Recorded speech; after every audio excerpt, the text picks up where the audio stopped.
Então, a gente ainda tem a conversa sobre o teatro com a Rossana, que está aqui com a gente. A Rossana Lourenço, ela é atriz, professora, biblioterapeuta e arteterapeuta. Ela é coautora do livro Bruxas e Fadas, Sapos e Príncipes, os contos de fadas e experiências arteterapêuticas, e Arteterapias Deusas, Vivenciando o Olimpo. Né? Então, vou passar a palavra para você, Rossana. Que o teatro seja muito bem-vindo, né? Como a literatura, como as artes plásticas e tudo, né? Boa tarde a todos, eu sou Rossana. E eu comecei como atriz lá no século passado. E quando eu estudava teatro, eu descobri que para os gregos, assim, o ator ele era considerado o médico da alma. E aí guardei na minha memória essa informação que me acompanha até hoje. E quando eu me formei na escola de teatro, eu fui dar aula de teatro para crianças. E nesse período eu descobri que eu sabia muito de teatro e nada de criança. E me apaixonei por esse universo infantil, quis voltar a minha pesquisa teatral para o teatro infantil e resolvi estudar pedagogia. E na pedagogia, quando eu me formei, assim que eu estava finalizando o curso, eu fui convidada por uma professora, eu sou alfabetizadora, com muito orgulho, para trabalhar lá na escola onde ela era diretora. E eu comecei a fazer atividades artísticas todos os dias depois do recreio com os meus alunos. E um dia era teatro, outro dia era dança, outro dia era desenho.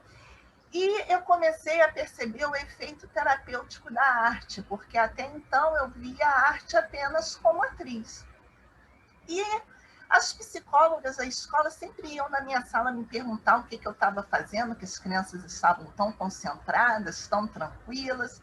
E foi quando eu soube da pós-graduação em arte-terapia na Unirio. E fui fazer essa pós-graduação. Foi lá que eu conheci Eveline, inclusive, foi da minha turma. E na arte-terapia, assim, a minha ideia era que a arte-terapia integrasse os conhecimentos que eu trazia até então, da educação e da arte, do teatro, e realmente isso aconteceu. E lá na arte-terapia, eu me formei, né, minha monografia de conclusão de curso foi o complexo materno negativo, e eu comecei a estudar os arquétipos, e descobri dentro dessa trajetória que os gregos já usavam o teatro como ferramenta de cura desde a antiguidade. Para os gregos, quando uma pessoa ficava doente, ela ia lá no sacerdote e contava o que estava sentindo. E o sacerdote identificava com qual deus aqueles sintomas eram pertinentes, né? Com qual história de qual deus, e encaminhava aquele sujeito para o templo daquele deus.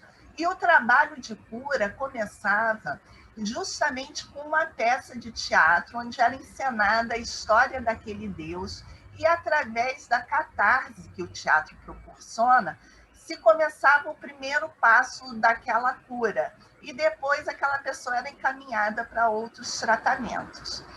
Então, assim, é interessante observar, né? E aí começou a fazer sentido para mim por que o ator é o médico da alma, porque ele é o que proporciona que essa catarse aconteça. E dentro da minha prática arte-terapêutica, eu utilizei o teatro de várias formas, né? A gente pode usar os jogos teatrais, por exemplo, para trabalhar questões como a concentração, como a desinibição, né? A gente pode usar a expressão corporal, que todos nós usamos já dentro das nossas práticas da arte-terapia. Quando a gente propõe um relaxamento no início da sessão, né, para que a pessoa se coloque no tempo presente. A gente pode também usar as técnicas de expressão corporal para que a pessoa tome consciência do seu corpo, que também favorece que a pessoa se coloque no momento presente, o que é muito importante. para todos nós, principalmente para os ansiosos, porque os ansiosos eles vivem sempre no futuro, né? Pensando no que aquele futuro vai trazer e sempre achando que o futuro será catastrófico. Por isso que a ansiedade é uma questão tão grave. Nós podemos também usar o teatro de bonecos, a construção de cenas, a construção de personagens, a construção de diálogos, como técnicas projetivas de mediação de conflitos internos e externos também.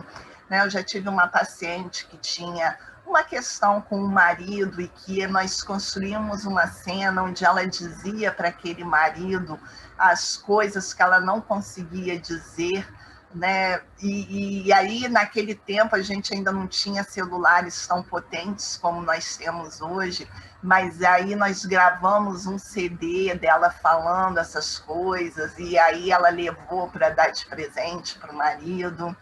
E hoje em dia, então, que nós temos toda essa tecnologia ao nosso favor, né, nós ainda podemos filmar essas cenas, fotografar e transformar ainda mais essa potencialidade. Nós podemos também usar a confecção de máscaras para trabalhar a construção de personas, né, para aquelas pessoas que precisam, e são muitas. Então, assim, a gente tem pouco tempo aqui para falar, eu vou encerrando por aqui, porque é um universo muito amplo, e dizendo para vocês que tanto a arte-terapia quanto o teatro são apaixonantes, e essas duas artes, essas duas expressões do ser humano podem caminhar lado a lado com muito sucesso. Então, eu desejo a vocês um ótimo final de ano e agradeço a todos por estarem aqui com a gente hoje.